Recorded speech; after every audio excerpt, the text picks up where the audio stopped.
नमस्कार विद्यार्थी मित्रों, आप सभी का स्वागत करते हैं मौर्य क्लासेस में। विद्यार्थी मित्रों, ऑलरेडी हमने account class 12 chapter number 1 start कर दिया था, जिसमें बच्चों मैंने 3 से 4 वीडियो अपलोड कर दिया है।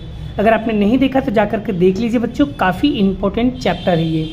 ठीक है, तो बच्चों आगे बात करते हो। आज के लेक्चर में बच्चों हम पढ़ाने वाले हैं क्वेश्चन नंबर 10 और क्वेश्चन नंबर 9 पढ़ाने वाले हैं। चलिए सबसे पहले बच्चों हम सीख लेते हैं क्वेश्चन नंबर 10।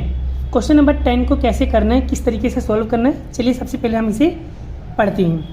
क्या लिखा हुआ है, सब बेटा कभी भी कोई भी क्वेश्चन को सॉल्व करो ना, पहले अच्छे से क्वेश्चन को रीड किया करो, पढ़ा करो, समझा करो, उसके बाद सॉल्व किया करो। ठीक है, तो क्या लिखा है, रघुवीर की अंतिम पूंजी आपको बच्चों 80,000 दी है, जिसमें से चालू वर्ष का आहरण आपको 12,500, मतलब किसमें से, अंतिम पूंजी में से आपको 80,000 में से 12,500 आहरण कर रहा है, मतलब निकाल ले रहा है, मतलब माइनस करना पड़ेगा, कम करना पड़ेगा। आगे, तथा लाभ आपका कितना हुआ, 17,800 हो रहा है। तो यहाँ पर प्रारंभिक पूंजी आपको 6% यहाँ पर ब्याज निकालना है, मतलब आपको प्रारंभिक पूंजी पर 6% ब्याज ही निकालना है। अब यहाँ पर प्रारंभिक पूंजी तो आपको दिया नहीं है, तो प्रारंभिक पूंजी निकालोगे कैसे, तो भाई सबसे पहले आपको सूत्र पता होना चाहिए। तो यहाँ पर बच्चों मैं आपके सामने एक सूत्र लिख रहा हूँ। क्या है बच्चों, प्रारंभिक पूंजी बराबर अंतिम पूंजी प्लस आहरण माइनस लाभ करना है आपको। ठीक है, तो यहाँ पर बच्चों इस सूत्र के अंदर वैल्यू पुट कर देखो, अंतिम पूंजी कितना दिया बच्चों, अंतिम पूंजी आपको दिया है यहाँ पर 80,000, तो यहाँ पर लिखेंगे हम 80,000 प्लस आहरण कितना दिया है, आहरण दिया 12,500, तो यहाँ पर करेंगे 12,500 माइनस लाभ कितना दिया बच्चों, 17,800, तो 17,800। अब बच्चों आपको करना क्या होगा, एक बार ध्यान से देखिए, 80,000 में 12,500 को प्लस कीजिए, 80,000 प्लस 12,500 कितना है बच्चों, 92,500, तो 92,500 में से माइनस करेंगे 17,800, तो माइनस करेंगे 17,800 कितना है बच्चों, 74,700, तो 77,700। ये आपको क्या आ गया बच्चों, ये आ गया आपका प्रारंभिक पूंजी। क्लियर। और इस पे हमें क्या निकालना है बच्चों, पूंजी पर ब्याज, कितना परसेंट ब्याज दिया है बच्चों, तो देखो यहाँ पर कितना दिया है, पूंजी पर ब्याज वार्षिक 6% निकालना है। किस पे, प्रारंभिक, मतलब प्रारंभ की पूंजी पर वार्षिक 6% ब्याज गिनना है। मतलब ये जो प्रारंभिक पूंजी आया 74,700, इसमें आपको 6% ब्याज निकालना है। तो कैसे निकाला जाएगा बच्चों, तो 74,700 गुणे 6, और परसेंट का मतलब बच्चों क्या होता है, 100। क्लियर हो गया बस। तो 74,700 भागे 6 74,700 गुणे 6 भागे करेंगे बच्चों 100, तो कितना आएगा, 4,482, 4,482 ये आएगा बच्चों आपका पूंजी पर ब्याज। बोलो बच्चों, क्लियर हो गया, अच्छे से समझ में आ गया मेरे प्यारे बच्चों। आई होप आपको ये क्वेश्चन नंबर 10 समझ में आ गया। अगर बच्चों समझ में आ जाए तो आपको इसकी तरह बच्चों उदाहरण नंबर 10 करना रहेगा। क्लियर हो गया मेरे प्यारे बच्चों। चलिए अब हम बात करते हैं नेक्स्ट क्वेश्चन की ओर। नेक्स्ट क्वेश्चन बच्चों 9वां क्वेश्चन क्या लिखा है, मुकेश, धवल, विनोद एक पीढ़ी के साझेदार हैं। उनकी पूंजी का प्रमाण 4:2:3। बच्चों कभी भी पूंजी का प्रमाण ध्यान में लेने का नहीं। हाँ, लेकिन बच्चों अगर पूंजी का बोलता है कि पूंजी के प्रमाण में ही बांटना है तब तो अलग बात है, बट यहाँ पर कभी भी पूंजी के प्रमाण को ध्यान में लेने का नहीं।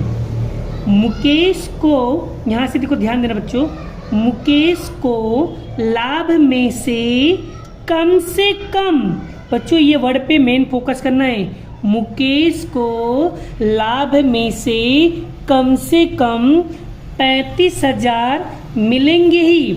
ऐसी गारंटी धवल और विनोद कह रहे हैं। धवल और विनोद क्या कह रहे हैं कि भाई मुकेश को लाभ में से कम 35,000 रुपये मिलेंगे, भाई मिलेंगे।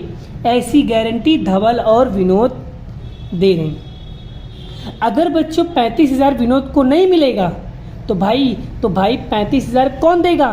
धवल और विनोद अपने जेब में से देंगे। फिर वो भाई वादा किया है तो निभाना तो पड़ेगा। आगे तो पीढ़ी को वर्ष का लाभ 90,000 है, मतलब टोटल पीढ़ी का लाभ कितना हुआ बच्चों? 90,000 रुपया। तो साझेदारों के बीच में लाभ का बंटवारा किस ढंग से होगा? तो चलिए सबसे पहले हम यहाँ पर बंटवारा करते हैं। बंटवारा करने के लिए एक पहले फटाफट हम क्या करते हैं बच्चों, एक बॉक्स बना लेते हैं। तो इस तरीके से बच्चों आपको क्या करना है, एक बॉक्स रेडी कर लेना रहेगा। तो कर लिया है बच्चों। चलिए आपके पास देखो टोटल लाभ कितना है बच्चों? 90,000 है। तो यहाँ पर सीधा सीधा आपको लिख देना बच्चों 90,000। बोलो, लिख दिया बच्चों। अब आपको करना क्या है? अब मैंने आपको बताया बच्चों पूंजी का अनुपात तो आपको ध्यान में लेना नहीं। तो आपके मन में क्वेश्चन सर तो ध्यान में लेंगे किसको? जब कोई अनुपात ना दे बच्चों तब अपनी मर्जी से उसे समान अनुपात में बांट देने का। समान अनुपात मतलब 1:1:1, तीनों को 1:1 अनुपात में बांट देना। तो बच्चों 90,000 का 3 हिस्सा करो। 90,000 का 3 हिस्सा मतलब कि 30,000 30,000 30,000, ठीक है। तो यहाँ पर आएगा 30,000, यहाँ पर आएगा 30,000 और यहाँ पर आएगा 30,000, मतलब टोटल मिला के कितना हुआ बच्चों? 90,000 हो गया। बोलो बच्चों यहाँ तक क्लियर हुआ? आगे अब बच्चों यहाँ पर हम क्या करेंगे? गारंटी। गारंटी कौन दे रहा है भाई?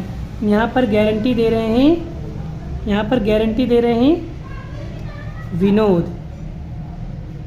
विनोद और कौन है भाई? धवल। ये लोग क्या कर रहे हैं? गारंटी दे रहे। तो बच्चों भाई मुकेश को मिलना चाहिए कितना? मुकेश को कितना मिलना चाहिए? तो मुकेश को कुल लाभ कम से कम कितना मिलना चाहिए उसको? भाई कम से कम उसे 35,000 मिलना चाहिए। लेकिन उसको मिला कितना? सिर्फ 30,000 मिला ना। तो भाई कितना कम पड़ रहा है? कितना कम पड़ रहा है? तो भाई 5,000 अगर हमको और मिल जाता तो 35,000 हो जाता। यहाँ तक आप मानते हो कि नहीं मानते हो? क्लियर? भाई मुकेश को कम से कम 35,000 मिलना चाहिए था। तो भाई कितना कम पड़ रहा है? 5,000 रुपये कम पड़ रहा है। चलिए तो ये 5,000 रुपया देगा कौन? कौन देगा भाई? विनोद और धवल देंगे। तो इनका अनुपात क्या होगा बच्चों? इनका अनुपात क्या होगा? 1:1। तो भाई 5,000 का 2 हिस्सा करो। तो कैसे करोगे मैं आपको यहाँ पर सॉल्व करके बता रहा हूँ। विनोद और धवल 1:1 दिया है। आपके पास विनोद के पास कितना है बच्चों? 5,000, ठीक है। 1:1 में बांटना है। 1 लिखकर दोनों का टोटल कितना होगा? 2। 1 लिखकर दोनों का टोटल कितना होगा? 2। भाई अब देखो 5,000 गुणे 1 भागे 2 करेंगे बच्चों, कितना आएगा? 2,500। इसका भी कितना आएगा? 2,500। तो यानी कि इसका मतलब ये हुआ कि भाई विनोद हमें 2,500 रुपया देगा और धवल हमें 2,500 रुपया होगा। जब हम इन दोनों को जोड़ेंगे तो ही तो होगा बच्चों 5,000। क्लियर? तो ये 5,000 ये धवल और विनोद दोनों लोग मिल करके हमें पैसा देने वाले हैं। तो विनोद देगा हमको 25,000 रुपया, सॉरी 2,500, और धवल भी देगा हमें 2,500 रुपया। तब जाके मेरा काम पूरा होगा। तो मतलब यहाँ पर माइनस करेंगे 2,500, यहाँ पर माइनस करेंगे 2,500। बोलो क्लियर हुआ बच्चों? मेरे प्यारे बच्चों आई होप आपको यहाँ तक बातें समझ में आ रही हैं, ठीक है। आई होप आपको बातें यहाँ तक समझ में आ रही हैं। मतलब ये लोग अपने जेब में से इतना ये लोग अपने जेब में से इतना देंगे और ये लोग अपने जेब में से क्या करेंगे? इतना देंगे। क्लियर हो गया बच्चों? चलिए अब यहाँ पर देखो 30,000 में 5,000 जोड़ेंगे तो कितना होगा? 35,000 होगा।